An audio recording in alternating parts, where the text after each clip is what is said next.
அவர்களின் மீதும் அவர்களை பின்பற்றி நடந்த உத்தம சஹாபாக்கள், தாபிஊன்கள், தபஉ தாபிஈன்கள், நாளை கியாமத்துடைய நாள் வரைக்கும் வர இருக்கும் வந்திருக்கும் முஸ்லிமான முஃமினான அனைவர்களின் மீதும் அல்லாஹு தஆலாவின் சாந்தியும் சமாதானமும் என்றென்றும் உண்டாவதாக. சையதுல் ஐயாம், நாட்களின் நாயகம் என்று வர்ணிக்கப்படக்கூடிய இந்நாளையிலே புனிதமிக்க ஜுமாவினுடைய கடமையை நிறைவேற்றுவதற்காக வேண்டி இறை இல்லமாம் இம்மஸ்ஜிதிலே இஅ்திகாஃபுடைய நியத்துடன் அமர்ந்து கொண்டிருக்கும் என் அன்புக்குரிய இஸ்லாமிய சகோதரர்களே, அல்லாஹும் அவருடைய தூதர் ஹஜ்ரத் ரசூலுல்லாஹி ஸல்லல்லாஹு அலைஹி வஸல்லம் அவர்களும் எந்த விஷயங்களை எங்களுடைய வாழ்க்கையில் எடுத்து நடக்கும்படி எங்களுக்கு கூறி இருக்கிறார்களோ அவைகளை எங்களுடைய வாழ்க்கையில் எடுத்து நடக்கும்படியும், எவைகளை விட்டு தவிர்ந்து கொள்ளுமாறு விலக்கல் செய்து எச்சரிக்கை செய்திருக்கிறார்களோ அவைகளை விட்டு முற்று முழுதாக தவிர்ந்து கொள்ளுமாறும் முதற்கண் அடியானாகிய எனக்கும் அப்பால் உங்களுக்கும் வசியத் என்னும் நல்லுபதேசம் செய்கின்றேன். இன்றைய தஸ்கிராவில் சுபஹு தொழுகையின் மகிமைகள் என்ற தலைப்புக்கு கீழால் ஒரு சில விஷயங்களை சுருக்கமாக முன்வைக்கலாம் என்று நினைக்கின்றேன். பொதுவாக ஹஜ்ரத் ரசூலுல்லாஹி ஸல்லல்லாஹு அலைஹி வஸல்லம் அவர்களுடைய ஹதீஸ், ஒரு மனிதர் தூங்கக்கூடிய நேரத்தில் அவருடைய தலை பகுதியில் ஷைத்தான் 3 முடிச்சுகளை போடுகிறான். அந்த ஒவ்வொரு முடிச்சையும் போட்டதற்கு பிறகு அந்த மனிதனை பார்த்து சொல்லுகிறான், அலைக லைலுன் தவீலுன், உனக்கு நீளமான இரவுகள் இருக்கிறது, நீ தூங்கிக் கொண்டே இரு, நீ நிம்மதியாக தூங்கிக் கொண்டே இரு என்று ஷைத்தான் அந்த மனிதனுடைய தலைப்பகுதியில் இருந்து சொல்லிக் கொண்டே இருப்பான். ஹஜ்ரத் ரசூலுல்லாஹி ஸல்லல்லாஹு அலைஹி வஸல்லம் அவர்கள் தொடர்ந்து சொன்னார்கள், ஒரு மனிதர் அந்த தூக்கத்தில் இருந்து விழிக்கிறார். அவர் தூக்கத்தில் இருந்து விழித்து யذ்குருல்லாஹ், அல்லாஹ்வை திக்ர் செய்கிறார் என்றால், பொதுவாக ஒரு மனிதர் தூக்கத்தில் இருந்து எழுந்ததோடு அவர் துஆ ஓதுவார். அல்ஹம்துலில்லாஹில்லதி அஹ்யானா பஅதமா அமாதனா வ இலைஹின் நுஷூர்.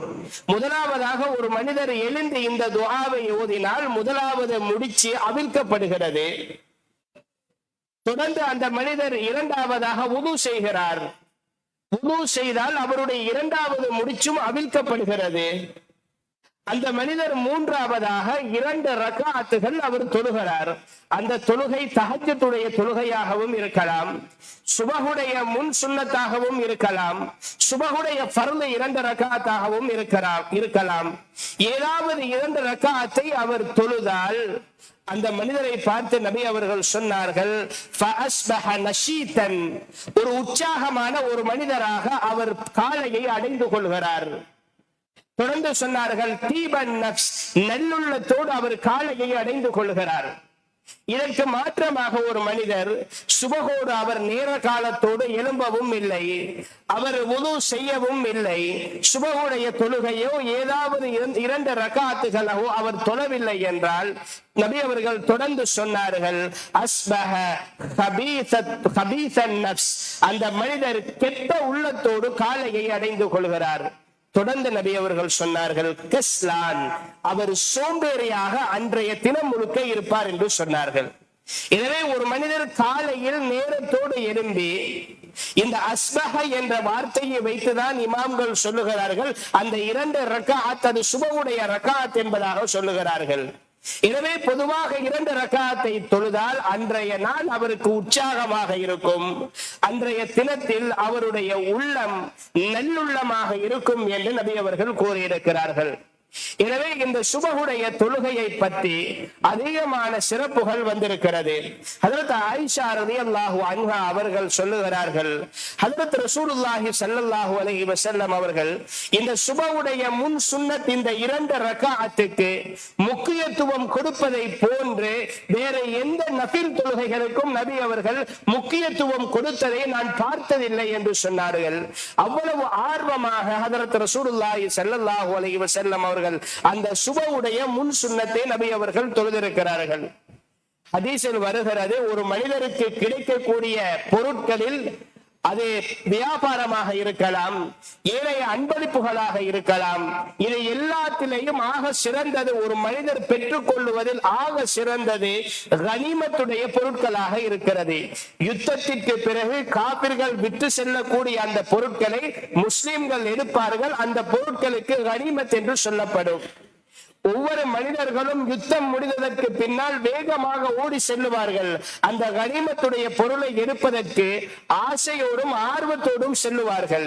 இதை விட நபி அவர்கள் ஆசையோடும் ஆர்வத்தோடும் சுபகுடைய 2 முன் சுன்னத்தை தொழுவதற்கு நபி அவர்கள் ஆசையோடு செல்வார்கள் என்பதாக ஹஜ்ரத் ஆயிஷா ரலியல்லாஹு அன்ஹா அவர்கள் ரிவாயத் செய்திருக்கிறார்கள். ஹதீஸில் வருகிறது, ரகாத்தல் ஃபஜ்ரி, ஃபஜ்ருடைய அந்த முன் சுன்னத் 2 ரகாத் இருக்கிறது. கைரும் மினத் துன்யா வமா ஃபீஹா, இந்த உலகத்தினுடைய வஸ்துக்கள் ஒரு மனிதனுக்கு கிடைப்பதை விட அந்த 2 ரக்காத் மிக சிறந்தது என்பதாக ஹதீஸில் பதிவு செய்யப்பட்டிருக்கிறது. நான் எதை சொல்ல வருகிறேன் என்றால், சுன்னத் தொழுகைக்கே இவ்வளவு அருட்கொடையை அல்லாஹ் கொடுக்கிறான், இவ்வளவு சிறப்பை சுன்னத்துக்கே அல்லாஹ் கொடுக்கிறான் என்றால், அந்த சுபகுடைய ஃபர்து தொழுகைக்கு அல்லாஹ் எவ்வளவு பெரிய சிறப்பை கொடுப்பான். நபி அவர்கள் துஆ செய்திருக்கிறார்கள், அல்லாஹும்ம பாரிக் லி உம்மதி ஃபீ புஹூரிஹா, யா அல்லாஹ் என்னுடைய இந்த உம்மத்தின் அதிகாலை நேரத்திற்கு நீ பரக்கத் செய்து விடு என்று துஆ செய்திருக்கிறார்கள். எந்த மனிதர்கள் எல்லாம் அதிகாலையில் சுபகுடைய நேரத்தில் எழுந்து சுபகுடைய தொழுகையை தொழுகிறார்களோ, அல்லாஹ் நபி அவர்கள் செய்த அந்த துஆ, அல்லாஹ்வுடைய பரக்கத்தை அந்த மனிதர்கள் பெற்றுக் கொள்கிறார்கள். தொடர்ந்து ஹதீஸில் வருகிறது, மன் ஸல்லல் ஃபஜ்ரி, யார் ஃபஜ்ருடைய சுபஹுடைய தொழுகையை தொழுகிறாரோ ஃபஹுவ ஃபீ திம்மத்தில்லாஹ், அவர் அல்லாஹ்வுடைய பாதுகாப்புக்கு கீழால் வருகிறார். யாரெல்லாம் ஃபஜ்ருடைய தொழுகையை தொழுகிறார்களோ அன்றைய தினம் முழுக்க அல்லாஹ் அவருக்கு பாதுகாவலனாக இருக்கிறான். யாரெல்லாம் ஃபஜ்ருடைய தொழுகையை தொழவில்லையோ அவர்கள் அல்லாஹ்வுடைய பாதுகாப்பை விட்டும் நிராசையானவர்களாக மாறிவிடுகிறார்கள். இன்னும் ஒரு ஹதீஸில் வருகிறது, நபி அவர்கள் சொன்னார்கள், யார் ஃபஜ்ருடைய தொழுகையை இமாம் ஜமாஅத்தோடு தொழுகிறாரோ ஃபகஅன்னமா காமல் லைல குல்லா, அவர் முழு இரவும் நின்று வணங்கிய நன்மையை அல்லாஹ் ஜல்ல சுப்ஹானஹு அவருக்கு கொடுக்கிறான். பொதுவாக நமக்கு தஹஜ்ஜத்தில் எழுந்து தொழுவதற்கு சில நேரம் முன்ன பின் ஆகலாம், தூக்கம் எம்மை மிகைத்து விடலாம், ஏதோ ஒரு வகையில் நமக்கு சுபகு மாத்திரம்தான் தொழக்கூடிய நிலைமைகள் இருக்கிறது என்றால், எந்த மனிதர் இமாம் ஜமாஅத்தோடு சுபகுடைய தொழுகையை தொழுகிறாரோ அந்த இரவு முழுக்க கியாமுல் லைல், இரவு முழுக்க அவர் நின்று வணங்கிய கூலியை அல்லாஹு தஆலா அவருக்கு கொடுக்கிறான் என்று ஹஜ்ரத் ரசூலுல்லாஹி ஸல்லல்லாஹு அலைஹி வஸல்லம் அவர்கள் கூறியிருக்கிறார்கள். வேறு ஒரு ஹதீஸ் வருகிறது, சுபகுடைய சிறப்பை பற்றி சொல்லும் பொழுது, மன் ஸல்லல் பர்தைனி தஹலல் ஜன்னா, யார் 2 குளிர்ச்சியான தொழுகையை தொழுகிறாரோ அவர் சுவனம் சென்று விடுவார் என்று நபி அவர்கள் சொல்லி இருக்கிறார்கள். இமாம்கள் இந்த ஹதீஸுக்கு விளக்கம் சொல்லும் பொழுது, சுபகுடைய தொழுகை அந்த நேரத்தில் வெயில் இருக்காது, அந்த நேரத்தில் சூடு இருக்காது, எனவே அது ஒரு குளிர்ச்சியான தொழுகை. இரண்டாவது குளிர்ச்சியான தொழுகை அசருடைய தொழுகை. ஏன், துஹருடைய நேரத்தில் அதிகமான வெயில் இருக்கும், ஆனால் அசருடைய நேரம் ஆகும் பொழுது வெயில் தணிந்து கொண்டு செல்லும். எனவே இந்த 2 தொழுகையும் தான் அந்த பர்தைன் குளிர்ச்சியான தொழுகை என்று இமாம்கள் இந்த ஹதீஸுக்கு விளக்கம் சொல்லுகிறார்கள். எனவே யார் இந்த 2 தொழுகையை தொழுகிறாரோ அவர் சுவர்க்கம் சென்று விடுவார் என்று ஹஜ்ரத் ரசூலுல்லாஹி ஸல்லல்லாஹு அலைஹி வஸல்லம் அவர்கள் கூறியிருக்கிறார்கள். தொடர்ந்து இன்னும் ஒரு ஹதீஸில் வருகிறது, யார் ஒரு மனிதர் நரகத்துக்குள் நுழையவே மாட்டார், உறுதிப்படுத்தி ஹதீஸில் வருகிறது, ஒரு மனிதர் அவர் நரகத்திற்குள் நுழையவே மாட்டார். யார் அந்த மனிதர்? ஸல்லா கப்ல துலூஇ ஷம்ஸி, சூரியன் உதயமாகுவதற்கு முன்னால் அவர் தொழுகிறார், அது சுபஹுடைய தொழுகையாக இருக்கிறது. அதே போன்று வகப்ல குரூபிஹா, சூரியன் மறைவதற்கு முன்னால் அவர் தொழுகிறார், அது அஸருடைய தொழுகையாக இருக்கிறது. எந்த மனிதர் அஸரையும் சுபஹையும் தொழுகிறாரோ அவர் நரகத்திற்குள் செல்லவே மாட்டார். இது உறுதியான ஹதீஸாக இருக்கிறது. சில நேரம் நாம் யோசிக்கலாம், முன்னால் சொன்ன ஹதீஸ், யார் இந்த 2ஐயும் தொழுகிறாரோ அவர் சுவர்க்கத்துக்குள் நுழைந்து விடுவார். சுவர்க்கம் நுழைந்து விட்டால் எதற்காக நரகத்தை பற்றி நபி அவர்கள் சொல்ல வேண்டும்? எல்லா முஸ்லிம்களும் சூனம் செல்லுவார்கள் தான். ஆனால் அவர்களுடைய பாவங்களுக்கு ஏற்ப நரகத்தில் அந்த வேதனையை அவர்கள் அடைந்ததற்கு பிறகுதான் அவர்கள் சூனம் செல்ல வேண்டும். ஆனால் இந்த ஹதீஸில் தெளிவாக வருகிறது, ஒரு மனிதர் சுபகையும் அசரையும் அவர் சரியாக தொழுது வந்தால் அவர் நரகத்திற்குள் நுழையவே மாட்டார்கள் என்பதாக ஹஜ்ரத் ரசூலுல்லாஹி ஸல்லல்லாஹு அலைஹி வஸல்லம் அவர்கள் கூறியிருக்கிறார்கள். எனவே இந்த ஃபஜ்ருடைய தொழுகை அதிகமான சிறப்புகளை கொண்ட ஒரு தொழுகையாக இருக்கிறது. முனாஃபிகீன்களுடைய பட்டியலை விட்டு ஒரு மனிதனை நிரபராதியாக நீக்குவது ஃபஜ்ருடைய தொழுகையாக இருக்கிறது. ஹஜ்ரத் ரசூலுல்லாஹி ஸல்லல்லாஹு அலைஹி வஸல்லம் அவர்கள் சொன்னார்கள், ஒரு முனாஃபிக் அவனுக்கு மிக கடினமாக பாரமாக இருக்கக்கூடிய விஷயம் 2 தொழுகைகள் தான். ஒரு முனாஃபிக்கு 2 தொழுகைகள் தொழுவதற்கு மிக கஷ்டமாக இருக்கும். அதில் முதலாவது தொழுகை ஃபஜ்ருடைய தொழுகை, இரண்டாவது தொழுகை இஷாவுடைய தொழுகை. இந்த 2 தொழுகைகளும் ஒரு முனாஃபிக்குக்கு கஷ்டமானதாக இருக்கும். அதே ஹதீஸில் நபி அவர்கள் தொடர்ந்து சொன்னார்கள், வலவ் யஅலமூன மா ஃபீஹிமா, அந்த 2க்கும் அல்லாஹ் என்ன சிறப்பை வைத்திருக்கிறான் என்று அந்த மனிதன் அறிந்து கொண்டால்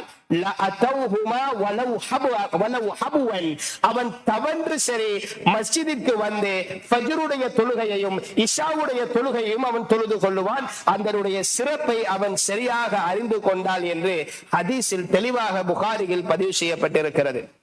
ஹஜ்ரத் ரசூலுல்லாஹி ஸல்லல்லாஹு அலைஹி வஸல்லம் அவர்களுடைய கடைசி காலத்தில் நபி அவர்கள் நோயுற்றவர்களாக இருந்தார்கள்.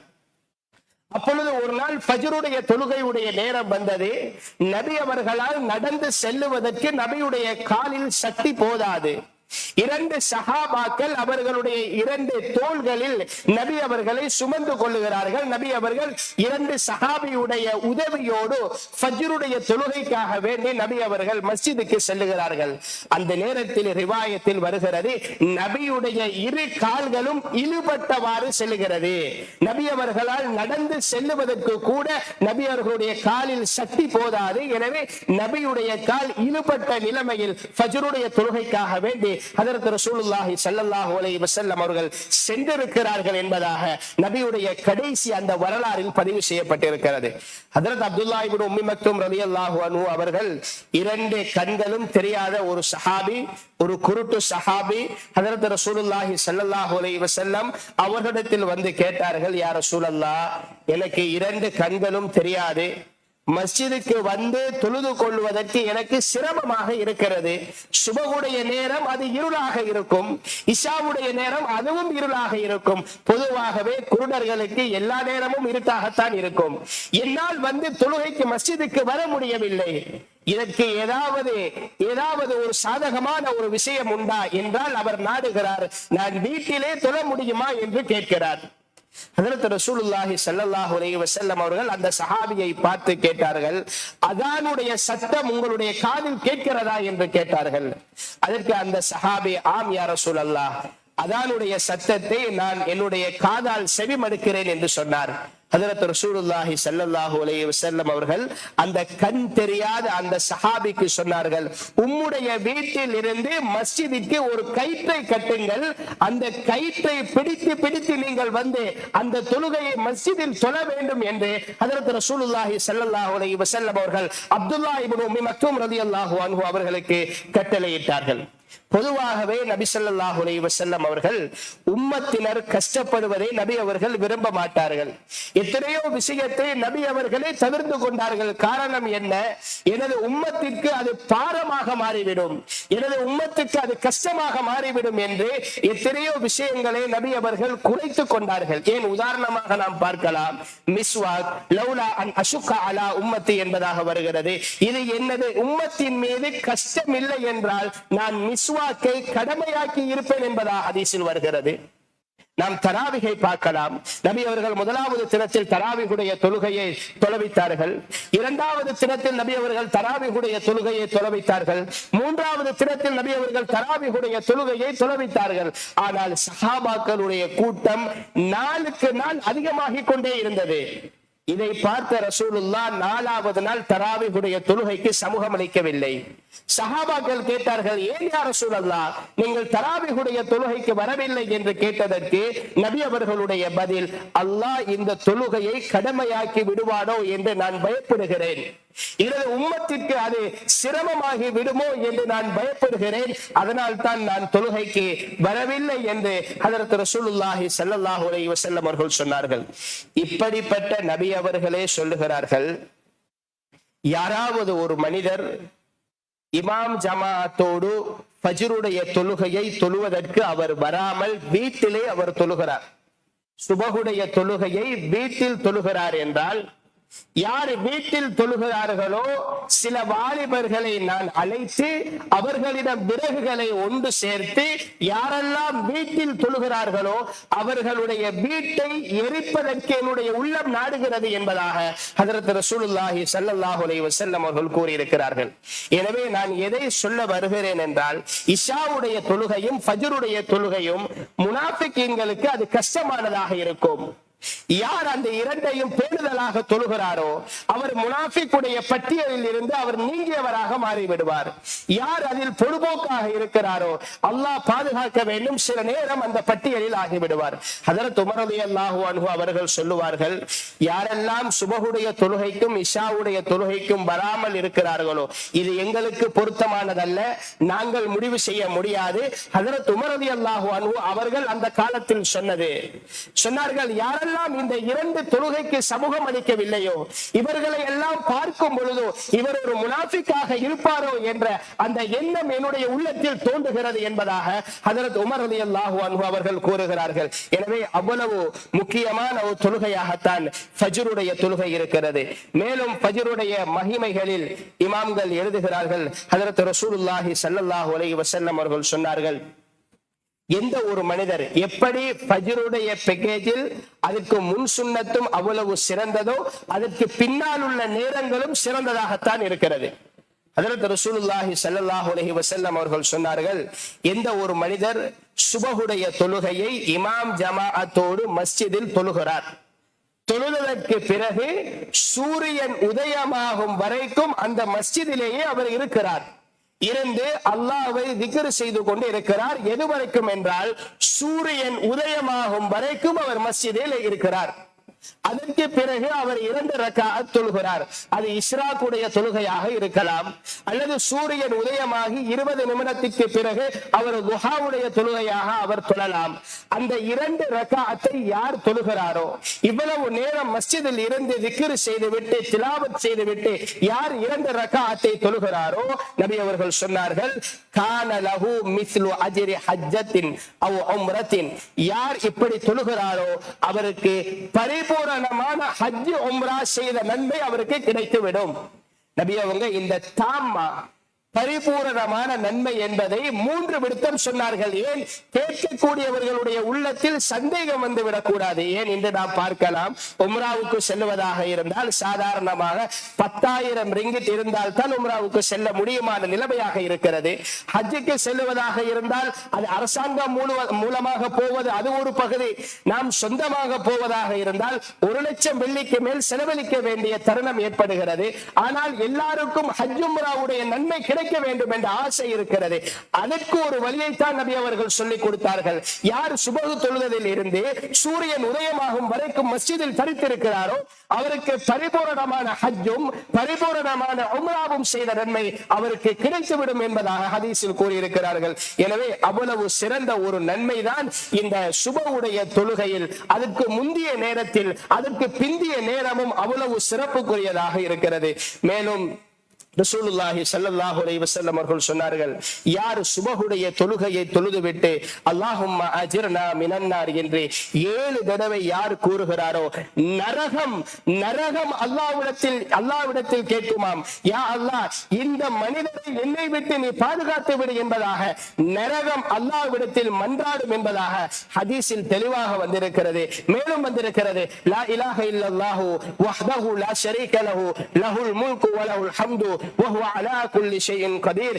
எந்த மனிதர் இந்த திக்ரை 10 தடவைகள் சுபஹுடைய தொழுகைக்கு பிறகு அவர் ஓதுகிறாரோ அன்றைய தினம் முழுக்க அவர் ஷைத்தானுடைய பாதுகாப்பில் இருந்து, ஷைத்தானுடைய தீங்கில் இருந்து அவர் பாதுகாக்கப்படுகிறார்.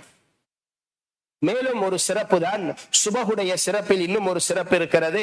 ஒவ்வொரு நாளும் இந்த உலகத்திற்கு மலக்குகள் வருகை தருகிறார்கள். 2 கூட்டத்தார்களாக 2 ஷிப்டாக வருகை தருகிறார்கள். ஒரு கூட்டம் சுபஹில் வருவார்கள், அசரில் சென்று விடுவார்கள். இன்னும் ஒரு கூட்டம் அசரில் வருவார்கள், சுபஹில் சென்று விடுவார்கள். இப்படி அவர்களுடைய ஷிப்ட் இருந்து கொண்டே இருக்கும் ஒவ்வொரு நாளும். அல்லாஹ் ஜல்ல சுப்ஹானஹு தஆலா ஒவ்வொரு மலக்குகளும் திரும்பி வரக்கூடிய நேரத்தில் அந்த 2 கூட்டத்தார்களும் சுபஹுடைய தொழுகையை ஒரேடியாக தொழுவார்கள். ஏன், சுபஹுடைய தொழுகைக்கு பிறகுதான் ஒரு கூட்டம் செல்லும், ஒரு கூட்டம் சுபஹுடைய தொழுகைக்கு முன்னால் வரும். 2 கூட்டத்தார்களும் சுபஹை ஒன்றாக தொழுவார்கள். இதே போன்றுதான் அசருடைய தொழுகையும் தொழுவார்கள். எனவே உலகத்திற்கு வந்து சென்ற அந்த கூட்டத்தை பார்த்து அல்லாஹு தஆலா அந்த மலக்குமார்களிடம் கேட்பான், கைஃப தரக்தும் இபாதி, என்னுடைய அடியார்களை நீங்கள் என்ன நிலைமையில் விட்டுவிட்டு வந்தீர்கள் என்று அல்லாஹ் கேட்பான். ஆனால் அல்லாஹ்வுக்கு தெரியும் இவர்கள் வரக்கூடிய நேரத்தில் அடியார்கள் எப்படி இருந்தார்கள் என்று அல்லாஹ்வுக்கு தெரியும். இருந்தாலும் அல்லாஹ் மலக்குமார்களிடம் கேட்பான். அப்பொழுது மலக்குமார்களுடைய பதில் என்ன தெரியுமா? நாங்கள் அவர்களை விட்டு வரக்கூடிய நேரத்திலேயும் அவர்கள் தொழுது கொண்டே இருந்தார்கள். நாங்கள் செல்லக்கூடிய அவர்களிடத்தில் சென்ற நேரத்திலேயும் அவர்கள் தொழுது கொண்டே இருந்தார்கள் என்ற அந்த சந்தோஷமான ஒரு செய்தியை மலக்குமார்கள் அல்லாஹ்விடம் சொல்லுவார்கள் என்பதாக ஹதீஸில் வந்திருக்கிறது. பொதுவாக சுபஹுடைய நேரத்தில் என்ன காரியம் செய்தாலும் பரக்கத்துக்கு உரியதாகத்தான் இருக்கும். ஏன், நபி அவர்களுடைய துஆ அந்த நேரத்திற்கு இருக்கிறது. குர்ஆனில் அல்லாஹ் தஆலா கூறி காட்டுகிறான், இன்ன குர்ஆனல் ஃபஜ்ரி கான மஷ்ஹூதா. குர்ஆன் சுபஹுடைய நேரத்தில் ஓதப்படக்கூடிய இந்த குர்ஆன் நாளை கியாமத்துடைய நாளையில் அல்லாஹ்விடத்தில் சாட்சியானதாக இருக்கும்.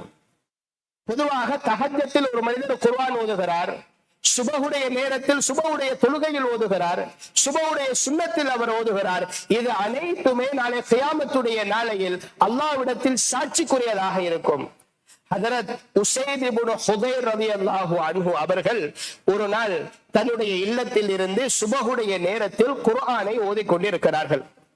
அந்த சந்தர்ப்பத்தில் அவருக்கு அருகாமையால் ஒட்டகம் அல்லது குதிரை, இதில் ஏதாவது ஒன்று கட்டப்பட்டு இருந்தது.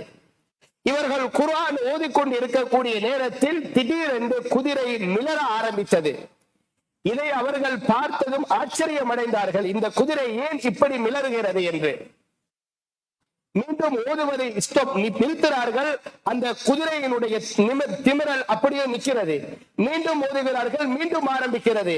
அவர்களுக்கு அருகாமையால் அவருடைய குழந்தை ஹஜரத் யஹ்யா இப்னு உஸைத் ரலியல்லாஹு அன்ஹு அவர்கள் சிறுவராக இருந்தார்கள். இப்பொழுது இவர்கள் ஓதுவதை நிறுத்திவிட்டு வெளியே வந்து பார்த்தால் ஒரு மேகம் அவருடைய வீட்டை மூடி இருக்கிறது. அந்த மேகத்தில் அதிகமான நட்சத்திரங்கள் இருக்கிறது. இந்த செய்தியை ஹஜரத் ரசூலுல்லாஹி ஸல்லல்லாஹு அலைஹி வஸல்லம் அவர்களிடம் வந்து, யா ரசூலல்லாஹ், இப்படி நான் ஓதிக்கொண்டிருந்தேன், என்னுடைய ஒட்டகம் திமிர ஆரம்பித்தது, நான் என்னுடைய ஓதலை நிறுத்தினேன், மீண்டும் அது நிறுத்தியது, திரும்ப நான் ஆரம்பித்தேன், மீண்டும் மிளற ஆரம்பித்தது என்று சொன்னதற்கு ஹஜரத் ரசூலுல்லாஹி ஸல்லல்லாஹு அலைஹி வஸல்லம் அவர்கள் சந்தோஷமாக சொன்னார்கள், இக்ராஉ யா இப்ன ஹுதைர், ஹுதைருடைய மகனே, நீங்கள் ஓதிக்கொண்டே இருந்திருக்கலாமே. காரணம் என்ன தெரியுமா? அங்கே வானத்தில் பற்றிய, அதாவது வானத்தில் இருந்த அந்த நட்சத்திரங்கள் எல்லாம் மலக்குமார்கள் உங்களுடைய ஓதலை கேட்பதற்கு, சுபஹுடைய நேரத்தில் உங்களுடைய திலாவத்தை குர்ஆன் ஓதுவதை கேட்பதற்கு அங்கு மலக்குமார்கள் சமூகம் அளித்திருக்கிறார்கள் என்ற அந்த செய்தியை ஹஜரத் ரசூலுல்லாஹி ஸல்லல்லாஹு அலைஹி வஸல்லம் அவர்கள் அந்த சஹாபிக்கு நன்மாராயமாக சொன்னார்கள்.